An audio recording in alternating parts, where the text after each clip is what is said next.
Top sales techniques for entrepreneurs, or how to sell if you're an entrepreneur. Hey, I'm Donnie Bovine, the CEO and founder of Success Champions Networking and the author of Endless Stream of Referrals. This is Growth Mode, a sales and business development podcast centered around all things sales, business growth, and a whole lot more.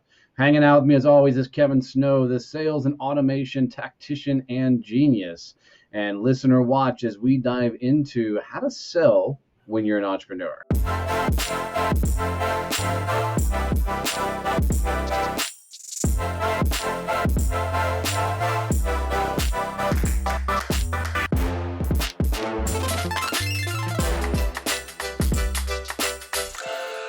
All right, Kevin, this will be another one of those fun episodes where we get to talk all things sales, sales process, and the systems, but just focus more on what's it like to have that balance of running a company and still being the sales guy and still making sure all the shit gets done.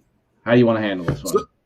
So I want to start off by saying if you are the owner of the company, you're the founder, this is your baby, you have a distinct advantage over anyone else that's going to be selling your product or service to out in the marketplace. And that is, it's yours. And you should have some internal passion behind it. And that's going to come through when you are talking about your product or service. Unless you're a complete Sheldon, people are going to know that you are totally passionate and you love what you do. And that's going to draw people in. And he means Sheldon from The Big Bang Theory, if you didn't catch that, which is always a great example. Yeah, no, you're 100% on it. I mean, passion truly sells. And nobody's going to be passionate about your product or service like you are, especially if you're the owner of the company.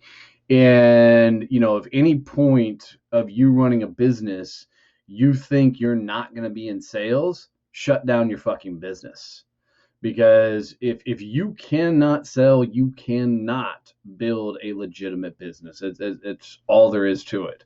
An entrepreneur, by definition, my definition, is a badass sales guy that learns systems and process to be able to build a company, right? So if you ever run this thought process, man, if I could get somebody else to sell for me so I could just do what I'm good at, fucking get out of the game, because you are going to struggle for the longest time trying to figure all this shit out. I mean, running a business is a sales game, period.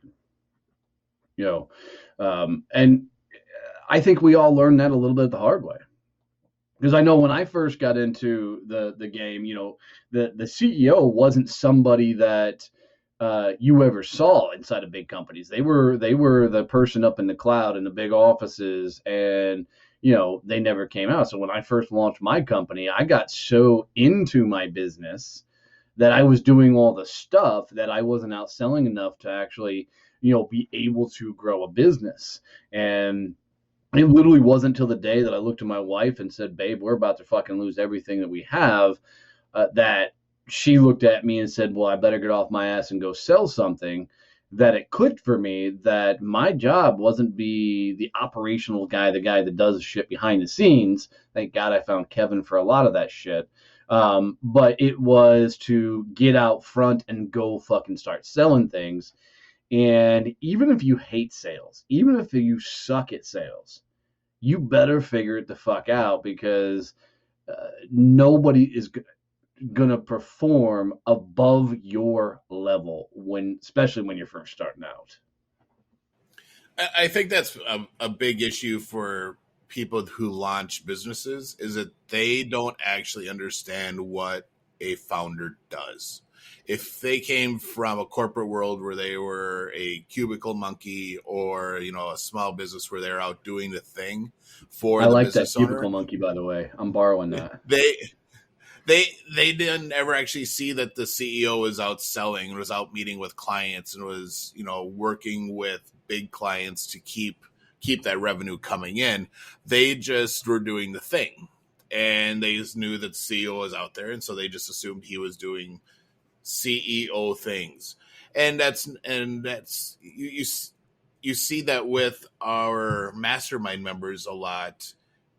especially when they just start the mastermind, that they're at, all right, so I need to scale my business and I need to bring on salespeople. No, you need to fix your operational processes to free up your time so you can sell. Yeah, And we had a guy in the mastermind, and his biggest thing is, if I could bring salespeople together, then I could do all the stuff that I was really good at. And Kevin and I had to harp on him for a while. We're like, look, you're looking at the thing completely wrong. You need to find the staff to do the shit that you really want to be doing, so you can go out and sell to get somewhere, and then figure out that sales process and system, and then you can do shit from there. yep, exactly Yeah. right. Um, So and I think, go ahead. no, go ahead, finish your No, thought, and I, then I was just saying, I'll I go. think that people often get lost in this what should I be doing mentality when they're an entrepreneur, and they're hung up over the idea of, I have to do, when should I sell, how do I do this, oh crap, I got to do this for the client, and the likes. And for me, I, I I don't believe in the overall theory of work-life balance. I think if you're running your own business, it's an absolute myth. But I do believe that there is a work balance where you have to block out your days at different times to make sure you always have a business development activity going and moving and growing your business. Yeah, that's the easiest thing to fall off your calendar, because you, for some reason, as business owners and entrepreneurs, we will always prioritize the other stuff. Oh, I need to do this for a client. I need to do finances so I can pay this. I need to do this thing. And then the activities that actually generate the revenue don't get on the calendar and don't get done. It's like, oh, I'll do those later. And it needs to be the opposite. Because if you're not bringing in revenue, you aren't actually going to be able to do any of the other stuff that you think is really important. So Absolutely. So I think, go ahead, I go, have go, a go, go, go. question for you. I have a Oh. question for you. So since we're kind of talking about techniques for entrepreneurs, what are your thoughts about leading with, "Hi, this is my name's Kevin. I'm the founder of Time on Target," when you're prospecting? I think it has a lot more impact. I mean, even when I did sales training before I picked up partner, we gave me a make believe title that was vice president of the company. And the reason being is it had more impact in calls, and probably gave me a little bit more confidence, but because I could call in and say, hey, I was a vice president of, sales mastery. And it gave me a little bit more equal stature, I think, with the people I'm calling on. And I think founder or business owner, those type of things work really well and in your favor when you use them in the right scenario. Yeah, I tend to agree. I think it's a lot easier to say, "Hey, I am the owner of," insert your company name, when you're reaching out to someone trying to get a meeting with them. Then when you say, "Hey, my name's Kevin Stone. I'm an account executive at Time on Target," it's like, oh, now I'm going to get sold, as opposed to, Yes. oh, there's an owner of a company calling me to have owner to owner talks. It's a completely different mindset for the person getting the call. On, all right, so why is this owner calling me? Yeah, absolutely. Absolutely. So I think some of the techniques we need to focus on for entrepreneurs is, we already talked about some, time blocking, when you're going to do your business development. I think you have to time block, specifically when you're going to be dealing with your clients and the likes. I think you have to use your title to help you get equal business stature on a lot of these calls. And I think that, as an entrepreneur, you need to focus on the passion of why you started this. Don't necessarily have to tell them why you started this, but you need to use that passion to help you sell better and sell more things. What other techniques do you think of, Kevin, that people as an entrepreneur really need to have to sell better as they're running a business? Well, I think that one that you just brought up is really key. Is you have to understand the why, and you Yep. need to keep asking yourself why till you get down to that base need that you're fulfilling for you, because that's what's going to draw their people in.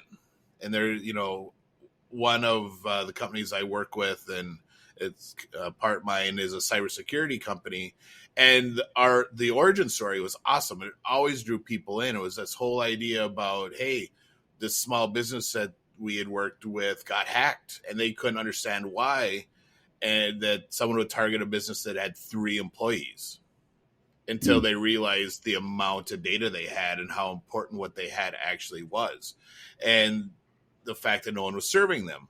And that, when it was phrased correctly and put in the right uh, media, was really powerful for people to say, wow, this is cool. These are people who are wanting to serve and wanting to help. And they aren't in it, they're not trying to get a $5 million contract. They're trying to help my company do things and be Yeah, for safe. sure. And that was really powerful to be able to share that, and especially if you are a new entrepreneur where you don't have the stats and the results and the win stories yet, to be able to say, here's why I'm doing this.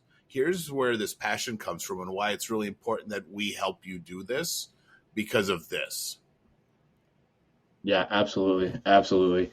So I think overall, if you're looking at, how do I sell, some tips and tricks for being an entrepreneur, is you got to embody your salesperson first, you're an entrepreneur business owner second. I think you have got to completely embrace the overall idea that you have to sell. Because if you don't sell, you don't have a company. And if you can take anything from Kevin and I as we've built our businesses over the years, is there's a lot of fucking up we've done to figure a lot of shit out. And a lot of it's in the sales arena, figuring out our sales processes and how we do it better. And, aligning our business and everybody that works in them, you're a salesperson first, you do everything else second. So, I think as it's always, go also ahead, go ahead. I think it's also really important to, as you are an entrepreneur and you're out selling, is you're paying attention to the processes that you talked about. You're actually, you know, aware of how you're selling and what you're doing, and watching for, all right, what are the things that I'm doing every time that take up my time as the business owner? And then coming up with techniques to alleviate that. Is there a way I can do this faster? Do I need to do some sort of automation? Do I make templates in my email system so that I can just pick out the email I need to send, and then I can make some changes and then send it? I don't have to write a new email every time. Are there ways to automate, if you're in an industry that does proposals, is there a way to automate how the proposals get done so it doesn't take me 2 hours to make a proposal every time I have a prospect? It's paying attention to those things, because sales can be a time suck. It can really suck you in and use a ton of time. So you need to pay attention to what you're doing and figuring out, how do I alleviate it so that I have time to do all my other business stuff as well. 100%. So well said, bud. So, guys, if you got any value out of this whatsoever, please make sure you are subscribed and follow. If you're on YouTube, ring the bell, comment below your thoughts and takeaways. And if you're listening on podcasts, wherever you're listening, make sure you subscribe or follow there as well. And guys, if you can think of one person that needs to hear these tips, tricks, techniques, or just need to up their game, please share this out with them and help them subscribe to the show. Love you, mean it. See you. Bye.